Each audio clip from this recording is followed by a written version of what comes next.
उसने फिर सींग मेरे आगे कर दिए। मैंने शीना वाली बेवकूफ़ी नहीं की, बल्कि उसके करीब पहुंचते ही दोनों हाथों से उसके सींगों को दबोच कर उसी के जोर पर अपने बदन की पूरी ताकत लगाकर इसकी गर्दन इसके पहलू की जानिब मोड़ता चला गया, यहां तक कि उसे नीचे गिरा दिया और इसके असल दो सींगों को, जिस पर दीगर दूसरे सींग उभरे हुए थे, इन्हें दोनों हाथों से जोर लगाकर इस तरह चीर दिया कि बारासिंगे का ऊपरी सिम्मत से सर ही खुल गया। वो टकराने और चिल्लाने लगा। मैंने उसे तड़पता छोड़ा और दौड़ कर करीब पड़ा कलहाड़ा उठाया और तकबीर पढ़कर उसकी गर्दन पर वार किया। इसके हल्क से आखिरी डकराहट बुलंद हुई और वो वहीं ढेर हो गया। उसकी कटी गर्दन से भल भल खून बहता छोड़कर मैं कलहाड़ा उसी के तड़पते जिस्म के करीब फेंक कर उस तरफ दौड़ा जिधर बारासिंगे ने शीना को अपने सींगों से उछाला था। वो इखड़ में पड़ी करा रही थी। मैं जल्दी से अंदर कूदा और उसके जख्म का जायजा लिया तो दंग रह गया। इसके पहलू को बारासिंगे के सींगों ने खासा फाड़ डाला था और वहां से उसके खून आलूद आजाद नजर आने लगे थे। शीना जैसी जंगली हसीना का यह इबरतनाक हशर मुझे दुखी कर गया। वो नीम जां और नीम मुर्दा आंखों से मेरी तरफ गर्दन बमुश्किल घुमा कर देखने लगी। मैंने उसे हौसला दिया, फिर उसके चिरे हुए पहलू पर आहिस्तगी से हाथ का दबाव डालकर उसे अंदर किया। फिर जल्दी जल्दी अपनी जैकेट उतारी, अंदर से शर्ट भी उतार कर उसे फाड़कर जैसे तैसे पट्टी की शक्ल देने के बाद उसे जख्मी पहलू पर अच्छी तरह बांध दिया कि खून का जरियान कम से कम हो। मगर यह हतमी इलाज नहीं था, एक आर्जी इब्तदाई तिब्बी इमदाद की कोशिश थी। तुम बाहर आ सकती हो, मैं सहारा देता हूं, मैंने कहा। नहीं, मुझे हिलाना मत, हरकत मेरी अजियत को बढ़ा देती है। वो कराही। मैंने होंठ भींच लिए। शीना का हसीन चेहरा कुमला गया था, आंखों में मुर्दनी उतरने लगी थी, इस पर गशी तारी होने लगी थी। शायद उसका कोई अंदरूनी अज़ू, शायद जिगर मुतासिर हुआ था। मेरी समझ में कुछ और तो नहीं आ सका। मैं उसकी जान बचाने के लिए और क्या करूं कि अचानक की आवाज पर मैं चौंक पड़ा। मैं फौरन खट से बाहर आया तो सामने देखकर बुरी तरह चौंक पड़ा। मैंने दो अफराद को समोर की खालों में मलबूस देखा जो मेरे शिकार बारासिंगे पर कब्जा जमाने की फिक्र में थे। वो बर्फ में अटे हुए थे, सरों पर जानवर की खाल के टोप थे। एक दरमियाने कद का था, दूसरे का कद इससे हल्का था। आखिर उस जिक्र ने बर्फ में फिसलने वाली गाड़ी की रस्सी थाम रखी थी और दूसरा उसका साथी बारासिंगे को इस तख्ते वाली गाड़ी पर लादने की कोशिश कर रहा था। अव्वल उस जिक्र फर्द के कंधे से मुझे एक राइफल भी झूलती नजर आई। मैंने आवाज लगाई। वो दोनों चौंक कर मेरी तरफ मुतवज्जा हुए तो मैं चौंक पड़ा। छोटे कद वाली औरत थी और दूसरा उसका मर्द साथी। मुझे ये कोई एस्किमो किस्म के लोग महसूस हुए। हालांकि एस्किमो कुतुब जनूबी या आइसलैंड और ग्रीनलैंड के बाशिंदे गर्दाने जाते हैं, मगर ये भी मुझे इन्हीं की तरह के महसूस हुए, यानी बर्फानी इलाकों के कबायली बाशिंदे। मैं इनके करीब गया और हेलो कहा। मर्द ने भी मुझसे कुछ कहा। मैं शायद उसकी जुबान समझ नहीं सका तो मैंने अंग्रेजी का सहारा लिया। वो भी टूटी फूटी अंग्रेजी में बात करने लगा। पूछा कि मैं कौन हूं। तब मैंने उसे बताया कि मेरी एक साथी पास खड्ड में शदीद जख्मी हालत में पड़ी है और उसे मदद की जरूरत है। साथ ही मैंने ये भी बताया कि इस बारासिंगे को शिकार करने के दौरान यह हादसा पेश आया था। वो दोनों शायद तिब्बती मियाँ बीवी थे। इनके चेहरे मंगोलों की तरह गोल, बदन घुटे हुए और आंखें भी छोटी और गोल थीं। बहरहाल दोनों भले मानस साबित हुए और फौरन शिकार और हथ गाड़ी छोड़कर मेरे साथ खड्ड की तरफ हो लिए। मर्द ने अंदर उतरकर शीना के जख्म को देखा, फिर अपनी बीवी से कुछ कहा तो फौरन पलट कर दौड़ी और हथ गाड़ी खींच लाई। इसके बाद बड़े तरीके से उसने मर्द के इशारे पर वो गाड़ी खड्ड के अंदर उतारी। फिर दोनों ने मिलकर जख्मी शीना को आहिस्तगी से थाम कर हथ गाड़ी पर लिटा दिया, फिर उसे बाहर ले आए। औरत ने मुझे एक रस्सी का गुच्छा दिया और कहा कि मैं बारासिंगे के जिस्म को बांधकर रस्सी की मदद से खींचता रहूं। मैंने ऐसा ही किया और फिर हम एक तरफ को चल पड़े। बोट वहीं मैंने दरिया किनारे घनी झाड़ियों और दरख्तों के साथ बांधी थी, जबकि मुजस्मे को भी वहीं कहीं गड़े में ढांप कर छुपा दिया। हम चलते रहे। शीना नीम बेहोशी की हालत में कभी जोर से कराह उठती। इसी वक्त बर्फबारी शुरू हो गई। सर्द और काटदार हवाएं भी चलने लगीं। ये मौसम किसी तूफान का पता देता महसूस होने लगा। तकरीबन निस्फ मील के बाद बर्फ से ढके हुए जंगल में हम एक ऐसी जगह पहुंचे जहां ढलवानी छत की कमीनगाह सी नजर आई। ये लकड़ी का मकान था जो तकरीबन सारा बर्फ से ढका हुआ नजर आया। इसके अकब में घने दरख्तों का जंगल सा बना हुआ था। दाएं बाएं बर्फ से ढकी हुई झाड़ियां और सामने के रुख पर खुला सा मैदान था। इसकी महराबी खिड़कियों से रोशनी आ रही थी। चौखट पर भी एक आदम गुजार महराबी दरवाजा बना हुआ था। मकान की मशरकी दीवार पर एक बड़े से चौबी छज्जे तले छकड़ा दिखाई दिया। पास ही खच्चर बना हुआ था और सर्दी और बर्फ से बचने के लिए उस पर मोटा सा कपड़ा डाला गया था। हम करीब पहुंच कर रुक गए। इसके बाद शीना को हथगाड़ी से उतारा गया। अंदर कुत्ते के भौंकने की आवाज उभरी। शीना मुकम्मल तौर पर बेहोश हो चुकी थी। इसके पहलू वाली जगह पर जहां मैंने अपनी शर्ट फाड़ कर पट्टी बांधी थी, वो खून से तरबतर हो रही थी। मुझे तशवीश लाहक होने लगी। हम अंदर आ गए। एक छोटे बालों वाला कुत्ता मुझे देखकर भौंकने लगा। सामने आयल के लालटेन नुमा 2 बड़े चिराग रोशन थे। दरमियान में एक कदरे बड़ी सी मेज थी। इस पर एक 7-8 साल बच्चा बैठा बाउल में चमचा डाले सूप पीने में मगन था। एक उससे 2-3 साल छोटी बच्ची अंदर कमरे से बाहर निकल आई और मुझे मासूमाना हैरत से तकने लगी। मकान अंदर से गर्म था क्योंकि पास ही आतिशदान सुलग रहा था और उसने कुत्ते को खामोश करवाया तो आतिशदान के करीब जाकर अपने दोनों अगले पैरों में थूथना डालकर लेट गया। मर्द और औरत ने अपनी खालों का कोट नुमा लिबास उतारा। शीना को आतिशदान के करीब जमीन पर मोटी सी बिछी एक चादर पर लिटा दिया गया। औरत जल्दी से गर्म पानी ले आई और एक डिब्बा भी इसके हाथ में था। वो डिब्बा खोला तो उसमें मुझे अंदाउ अकसाम की जड़ी बूटियां और दवाओं की शीशियां रखी नजर आईं। मुझे अब शीना के बच जाने की कुछ उम्मीद पैदा हो गई थी। वो दोनों मियाँ बीवी इसके इलाज में जुट गए। पट्टी खोल दी गई और उसने एक प्याले में जल्दी जल्दी कुछ दवाओं का लेप बनाया और अपने मर्द को दिया। वो नहायत एहतियात और महारत से लेप शीना के जख्म में मलने लगा। इसके बाद औरत ने उसे एक शीशे का जार सा थमा दिया। मर्द ने उसके अंदर से स्टिच लगाने वाली मखसूस किस्म की निडल और थ्रेड निकाला। फिर उसने शीना के चिरे हुए पहलू को सीना शुरू कर दिया। मैं गहरी सांस लेकर खुदा का शुक्र बजा लाया और साथ ही दिल में इस बर्फानी जोड़े को भी दुआ दी जिन्हें अल्लाह ने गोया रहमत का फरिश्ता बनाकर यहाँ भेजा था। थोड़ी देर बाद औरत ने शीना को होश में लाकर धीरे धीरे सूप पिलाया। शीना की हालत कदरे बेहतर हुई तो मर्द थके थके अंदाज में उठ खड़ा हुआ। औरत शीना के पास ही बैठी रही। मैं खड़ा हुआ था। मर्द ने मुस्कुराकर मुझे देखा और इशारे से मेज पर बैठने का कहा और खुद भी मेरे साथ वाली कुर्सी पर विराजमान हो गया। मेरा नाम मयूख है या मेरी बीवी है सोबी। हम अपने 2 बच्चों के साथ यहाँ रहते हैं। तुम कौन हो और यहाँ कैसे आप से? मैंने भी मुस्कुराकर उससे अपना और शीना का नाम बताया। फिर उसका और उसकी बीवी का तहे दिल से शुक्रिया कहने के बाद यही बताया कि हम दोनों एक हाउस बोट में थे जो किसी हादसे का शिकार हुई और हम तैरते हुए यहाँ तक आ गए। फिर आखिर में उससे मैंने पूछा, मेहरबान दोस्त, क्या तुम बता सकते हो कि ये कौन सी जगह है और हम इस वक्त हैं कहाँ? ये तिब्बत के कस्बे त्सांगपो का आखिरी सरहदी इलाका है। यहाँ से सिर्फ 3 किलोमीटर के फासले से भूटान का इलाका पनाखा शुरू हो जाता है। इसने बताते हुए लम्हा भर को तवक्कुफ किया। फिर पूछा, तुम लोगों की मंजिल कौन सी है? हम आबी गुजरगाहों के जरिए बांग्लादेश की जानिब गामजन थे। वहां पीली घाट हमारी आखिरी मंजिल थी। ओहो, लेकिन तुम इस आबी गुजरगाह से दूर हो चुके हो क्योंकि ये दरिया जो त्सांगपो के बीच से गुजर रहा है बरहम पत्रा में जाकर गिरता है। इससे और कोई आबी गुजरगाह या मुआवन दरिया नहीं निकलता जो तुम्हें तुम्हारी मतलूबा मंजिल तक पहुंचा सके। मिस्टर मयूख, तुम्हारा कहना दुरुस्त है, मैंने कहा। मैंने बताया ना कि हम हादसाती तौर पर इस दरिया में आन गिरे थे क्योंकि जिस दरिया पर हमारी हाउस बोट थी इससे हम हट गए थे। बोट तबाह हो गई और हम दोनों तैरते हुए एक कुदरती पहाड़ी नाले में जा गिरे जो आगे एक आबशार की सूरत में इसी दरिया पर गिरता था। खुदा तुम पर रहम करे। ये बहुत अजीबो गरीब इलाका है, मयूख बोला। एक तरफ दरियाओं और खतरनाक आबी गुजरगाहों का जाल है तो दूसरी तरफ घने जंगल, पहाड़ियां और बर्फ है। मेरी साथी शीना का भी यही ख्याल है, मैंने मुस्कुरा कर कहा। इसके मुताबिक दरअसल हम एक ऐसे चौहदा में हैं जहां भारत समेत तिब्बत, नेपाल, आसाम, भूटान और किसी हद तक बांग्लादेश की सरहदें भी मिलती हैं। हाँ, पनाखा से आगे दारुल है। वो बोला, तुम लोग जरूर शायद पहले अपने हाउस बोट में दरियाए बरहम पत्रा के एक मुआवन दरिया ब्यासी में सफर कर रहे होगे। बिल्कुल यही नाम है इस दरिया का। परेशानी के सबब मेरे जहन से निकल गया था। मैंने छिपी हुई मुस्कुराहट तले इस मेहरबान आदमी से कहा और फिर शीना से मुतल्लिक इस्तफसार किया। मेरी साथी अब ठीक तो है ना? मेरा मतलब है इसकी हालत अब खतरे से बाहर है। उसने फौरन तशफी अमेज अंदाज में कहा, लेकिन जख्म गहरा है, इसे काफी दिन बेड रेस्ट करना पड़ेगी। इसी वक्त इसकी छोटी बच्ची पोपो पोपो कहती हुई अपने बाप के करीब आ गई। बड़ी प्यारी गुड़िया सी बच्ची थी, छोटी छोटी गोल आंखें, गोरा रंग, पोनी में बंधे सुनहरी बाल। वो मेरी तरफ मासूमाना मुस्कुराहट से देखने लगी तो मैंने प्यार से उसके नरम गाल को हल्के से थपथपा दिया। बस यही 2 बच्चे और बीवी मेरी कुल कायनात हैं।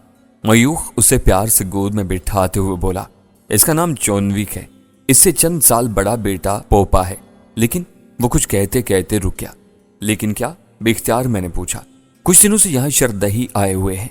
इन्होंने हमारा सुकून बर्बाद कर डाला है। शरदही? ये कौन है? मैंने उलझ कर पूछा। तिब्बती जुबान में शरदही हम अजनबियों को कहते हैं, वो जवाब में बोला। फिर तो मैं और मेरे साथी भी शरदही हुए, मैंने मुस्कुरा कर कहा। नहीं, तुम शलोक हो यानी मेहमान। शरदही वो होते हैं जो एक तो जबरदस्ती इलाके में घुसते चले आते हैं और यहाँ बस्ती के लोगों से बदमाशियां भी करते हैं। वो बताने लगा। इसके चेहरे पर बरहमी के आसार ओद कर आए थे। यहाँ भी वो आए थे।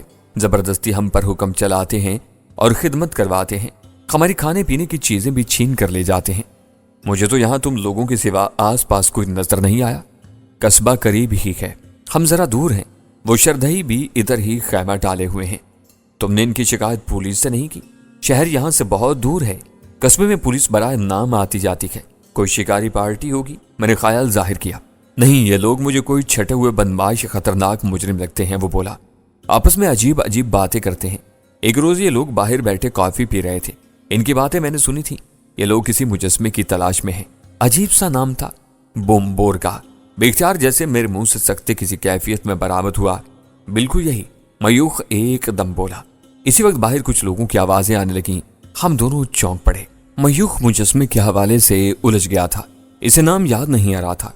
मैंने बेख्तियार नाम लिया बोम्बोरगा तो वो चौंक पड़ा। बोम्बोरगा बदमाशियों का टोला, सहराई ओकाब। मुतवक्का नतीजा जाहिर था। इस टोले के सिवा कोई नहीं हो सकता था जिन्हें मैं ब्लफ किए हुए था और जिनकी नायब लेडी लारा से मेरी बातचीत रही थी।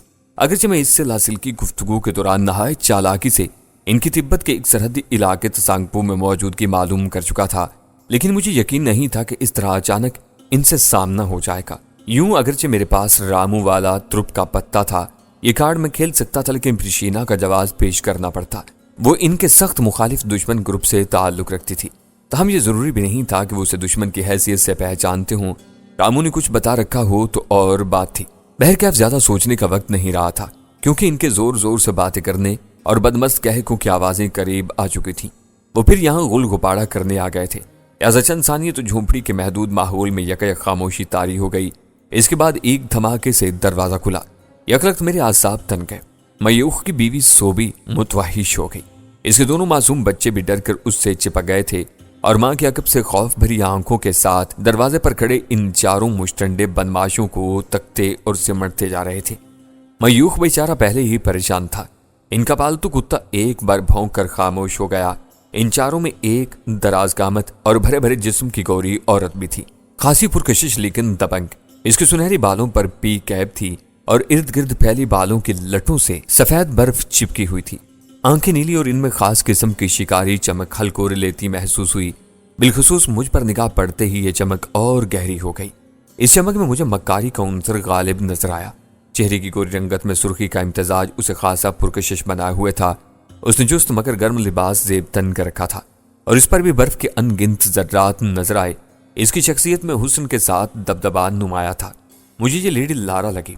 बाकी उसके 3 मर्द साथी भी इसी के साथ दिखाई दिए। इनकी आंखों से ही नहीं, चेहरों से भी सफा की हवीदा थी। मुझे भी वो चौंक कर घूर घूर कर देखने लगे। इनके पास असली की झलक नजर आई थी। इन्होंने सामने की दीवार वाले आतिशदान के सामने शीना को नीम बेहोशी की हालत में लेटे देखकर भवें सुकेड़ी। इन तीनों में एक निस्बतन हट्टा कट्टा और दराज कामत था। इसका सर सामने की तरफ से गंजा था, पीछे बाल गुद्दी से नीचे तक के झूल रहे थे। इसके चेहरे से बेहिसी और आंखों से दरिंदगी मुतरश्य थी। पहली नजर में इस पर किसी कसाब ही का गुमान महसूस होता था। सबसे ज्यादा बदहेत उसका थूथना था, जैसे कोई पला हुआ वहशी सुवर हो। वो मुतवक्का लेडी लारा के बिल्कुल साथ ही खड़ा था। बाकी 2 उनके दाएं बाएं थे। कौन हो तुम? औरत ने पहले मुझ पर एक भरपूर निगाह डालने के बाद खासे दबदबे से पूछा। इसकी कुशादा नीली आंखें हनूज मेरा जायजा लेने में मशगूल रहीं। इसकी आवाज और मखसूस लहजे ने इस बात की तस्दीक कर डाली थी कि यही आलमी क्रिमिनल गैंग के सरबराह अल्बर्ट की नायब लेडी लारा थी, जिससे मैं लासिल की राबता कर चुका था। अब मुझे डर हुआ कि मेरी आवाज और लहजे से वो मुझे भी रामू के नाम निहाद साथी शयान की हैसियत से न पहचान दे। पल के पल में फैसला कर चुका था कि इन मखदूश हालात में मुझे क्या करना और निभाना चाहिए। मेरा नाम शयान है, तुम लोग? मैंने सपाट लहजे में कहा और अगले ही लम्हे गोरी हसीना के चेहरे पर हैरत के आसार नमूदार हुए, जिनमें कुछ कुछ गैर यकीनी का उनसर भी गालिब नजर आया। वाज़ेह तौर पर इसके साथ खड़ा कसाई नुमा आधे सर का गंजा भी चौंका। क्या तुम वही शयान हो, रामू के साथी? लेडी लारा ने पूछा तो अब मेरे चौंकने और हैरत जाहिर करने की बारी थी। ओहो, यू लेडी लारा? मेरा लहजा मुस्तफसराना था। गुफ्तगू शुस्ता अंग्रेजी में हो रही थी। हाँ, मगर तुम यहाँ कैसे? लारा बोली। नीली आंखों में हनूज लहराते तशकीक के साए मुझे अजीब लगे। मैंने गहरी उमकारी खारिज की और थके थके टूटे हुए लहजे में कहा, उम्मीद तो थी मुझे कि यहाँ कहीं तुमसे मेरा सामना हो जाएगा, मगर इतनी जल्दी और अचानक की तवक्का नहीं थी, क्योंकि तुमने मुझे बता रखा था कि तुम लोग तसांगपू। मिस्टर शयान, दफातनी उस सादे गंजे सर اور سور جیسے تھوتنے والے نے مجھے درمیان میں ٹوک دیا۔ میں ایک دم چپ ہو کر اسے تند نظروں سے گھورنے لگا۔ پہلے مادام لارا کے سوال کا جواب دو، اپنی کہانی بعد میں سنانا، سمجھے؟ اس کا لہجہ مجھے اکڑ اور پرغرور سا لگا، جسے میرے جیسے جنگ باز کے اندر آگ سے بھرتی، اور ترکی و ترکی میں بھی اسی لہجے میں اس سے مخاطب ہوا۔ اپنی زبان سنبھالو مسٹر، اور اپنا لہجہ بھی درست رکھو، تم بھی سمجھے یا نہیں؟ میرے بھی اسی انداز کے جوابی کلامی وار نے اسے بپرا دیا۔ اسے خود پر کچھ زیادہ ہی غرور تھا، اور وہ حد چٹ بھی تھا۔ اس کی انا اور غرور کو شاید میرے اسی انداز کے جواب نے زبردست دھچکا پہنچایا تھا۔ یہی وجہ تھی کہ وہ خونخوار نظروں سے مجھے گھورتا ہوا اور درندے کی مانند گھراتا ہوا میری جانب لپکا۔ لارا نے بھی اسے روکنے کی کوشش نہیں کی، جبکہ اس کے باقی دونوں ساتھیوں کی آنکھوں سے جوش اور دلچسپی مترشح ہونے لگی تھی۔ ماحول یکایک کشیدہ ہو گیا۔ اس درندے کو بے پردہ دیکھ کر صوبی کے حلق سے چیخ نکل گئی۔ اس کا شوہر میوخ مزید پریشان ہو گیا۔ دونوں بچے سہم گئے۔ ان کا پالتو کتا بھی بھونکنے لگا۔ وہ خبیر سیدھا مجھ پر آن پڑا۔ اس نے مجھے آسان لے لیا تھا، لہذا جیسے ہی وہ میرے قریب بھٹکا، میں نے اپنی جگہ اطمینان سے کھڑے کھڑے اپنی دائیں ٹانگ مخصوص ٹرک کے ساتھ اس کے پہلو میں اس زور سے رسید کر ڈالی کہ اس کا رخ بدلا اور وہ چند انچ اچھل کر قریب کی ایک میز پر جا گرا۔ میز ٹوٹ گئی اور اس کے 2 ٹکڑوں سمیت وہ بھی فرش بوس ہو گیا۔ لارا ہکا بکا تھی، البتہ اس کی آنکھوں کی مکارانہ چمک ایک لمحے کے لیے تیز ہو کر معدوم ہوئی۔ اس کے باقی 2 ساتھی، جن کے چہروں پر کچھ دیر پہلے جوش اور دلچسپی کے بلب چل اٹھے تھے، وہ شاید اپنے تنومند ساتھی کے ہاتھوں میری درگت کے نظارے کے منتظر تھے، لیکن اب اپنے ہی ساتھی کا حشر دیکھ کر دم بخود رہ گئے۔ میں نے اپنے مضروب مد مقابل کی طرف دیکھنے کی بھی ضرورت نہیں سمجھی، اور اسی طرح کھڑے کھڑے لارا سے مخاطب ہو کر حقارت سے بولا، لیڈی لارا، اپنے اس کتے کو سنبھالو ورنہ اس کا برا حشر کر دوں گا میں۔ جیکی، اسٹاپ ناؤ، وہ ایک دم بولی۔ اس کا نام شاید جیکی تھا، جو چوٹ کھانے کے بعد تیزی سے سنبھلا تھا اور اس بار مجھ پر پہلے سے زیادہ ہلہ بولنے کے لیے پر بھی تولنے لگا تھا، مگر اپنی مادام کے حکم پر وہیں رک گیا۔ لیکن اپنی اس تضحیک پر اس کا چہرہ مسخ ہو گیا۔ بس کرو، اتنی جلدی غصے میں نہیں آ جایا کرو، اور دوست دشمن کی تمیز رکھا کرو۔ یقین نے اپنا غصہ ٹوٹی ہوئی میز کے ٹکڑوں کو لات مار کر نکالا اور وہیں جم کر کھڑا ہو گیا۔ شکریہ مادام، میں نے مختصراً لارا سے کہا۔ اس کے چہرے پر مسکراہٹ تھی، وہ بھی مجھے مکاری کی تہہ میں دبی ہوئی محسوس ہوئی۔ وہ بولی، میرا خیال ہے اب ہمیں آرام سے پہلے کام کی بات کر لینی چاہیے۔ یقیناً میں نے یکسر جیکی کو نظر انداز کر رکھا تھا، اس کی طرف دوبارہ دیکھا تک نہیں تھا۔